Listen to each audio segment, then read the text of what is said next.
दोस्तों, जीवन में तीन चीजें बहुत इंपॉर्टेंट है, सबसे महत्वपूर्ण है आशा, विश्वास और प्रेम। एक गांव था छोटा सा। वहां पर एक बुढ़िया रहती थी जिसका नाम था सुखिया। लेकिन वो ठाकुर जी की सेवा में लगी रहती थी, कृष्ण की सेवा में लगी रहती थी। तो गांव वालों ने उसका नाम रख दिया कृष्णाबाई। वो दिन रात ठाकुर जी की सेवा में लगी रहती थी। गांव के घरों में झाड़ू पोछा बर्तन का काम करती थी। सुबह शाम अपनी फूलों की माला ठाकुर जी को बना के पहनाती थी और मन में ठाकुर जी का जाप चलता रहता था। उसका उसका सेवा उसके मन के भीतर ही चला करती थी। अब ठाकुर जी एक दिन उसके सपने में आए। उसने कहा कि कृष्णा भाई, तुम यहां से अब निकल जाओ, ये गांव तबाह होने वाला है, जलमग्न होने वाला है, प्रलय आएगा यहां। तो कृष्णाबाई ने सोचा कि ठाकुर जी ने आदेश दिया है तो ये बात सही होगी।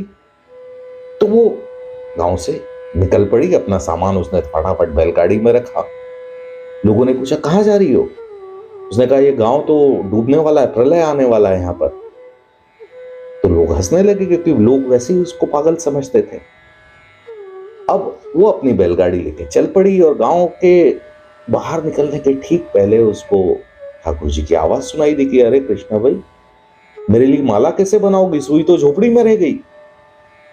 हाँ, उसको लगा अरे यार, मैं ऐसे कैसे भूल गई, मेरे कान्हा को माला कैसे पहनाऊंगी मैं। उसने कहा अरे रोको रोको, बैलगाड़ी रोको।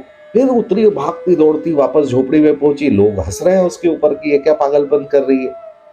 उसने अपने झोपड़ी में भूसे उसे में से अपनी सुई ढूंढी और सुई लेके वापस भागी। बैलगाड़ी में बैठी और बैलगाड़ी गांव की सीमा के बाहर हुई और ये गांव वाकई जलमग्न हो गया, जिसको कहा प्रलय आ गया यहां पर। तो कहने का मतलब ये कि कृष्णाबाई का जो विश्वास था कान्हा पे, जो प्रेम था, वो सही था। तो प्रेम पर कभी अविश्वास ना करें। अपना प्रेम जो है, लोग कुछ भी कहें, लोग आपको तरह तरह की बातें कहेंगे, लेकिन आपका प्रेम अगर नहीं डगमगाया तो वो बात सच होगी जो आपने मन में ठानी है, जो आपने विश्वास के साथ कबूल की है।